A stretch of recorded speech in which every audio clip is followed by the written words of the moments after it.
You know, one of the things I like about being down in Australia is the night sky.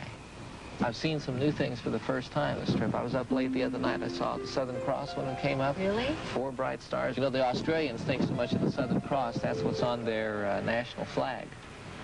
And I think, you know, before the white man came here, even, the stars always held a special place in the minds of the Aborigines. They were oftentimes fearful of them. You know, in the short time that we've been here, I have fallen in love with some of these legends. Have you guys heard them? You know, the Aborigines are great storytellers. I think it's because all their stories are passed down by word of mouth. That's what makes them so simple, so wonderful. Like they have these tales. Have you heard about the dream time? The dream time, yeah. Well, you know, this was kind of the aboriginal mythical time before the creation of man, when all these dream-like adventures went on. I just happen to know one of them, if any of you guys are interested in hearing it. Yeah. This one's about the Southern Cross, since you were talking about the stars.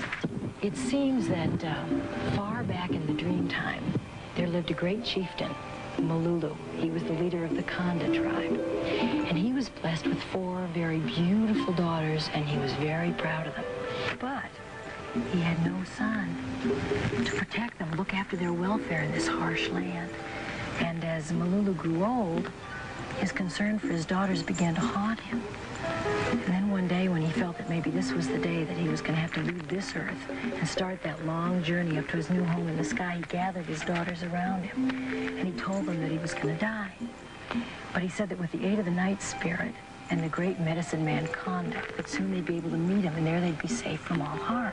So shortly after their father died, the girls took this long journey far into the North Country to the camp of the medicine man. And when they got there, they found that Konda had made them this long rope. He braided it out of this long silver hair from his own beard, and one end of it went all the way to the sky.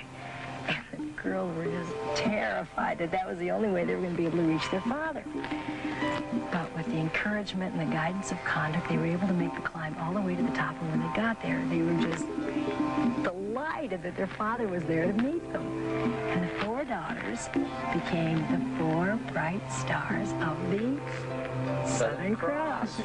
And nearby and watching over them for eternity is the father, and he's the brilliant star Centaurus. Centaurus, yeah. Do you think it's true? Yeah. I want to believe it. You know, every country had its own legends of heroes and villains. Sometimes, though, we lose track of what was actually good and what was bad. Regardless of that, excuse me, boys, England had Robin Hood, America had Jesse James, and Australia had its own. Ned Kelly was his name. If you're ever in some outback pub late on a Saturday night, here's a tale the coppers all tell about a bloke who loves to fight. Like Robin Hood, Billy the Kid, Frank and Jesse James, his fancy turned to Robin, Ned Kelly was his name. So here's to old Ned Kelly and his suit of armor plate, swallowed up by progress, just in time to be too late. But Robin was rough, and Ned had enough catching bullets with his skin. So his mother and his brother and his sister Kate made him a suit of tin. With his mother and his brother and his sister Kate, they made a rowdy gang, pitching pokes from every bloke that rode on the Melbourne train. So here's to old Ned Kelly and his suit of armor plate, swallowed up by progress, just in time to be too late. You're too late, Ned.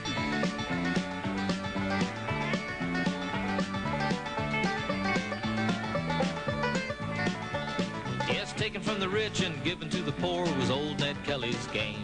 But his reward was a prison yard and a rope that bore his name.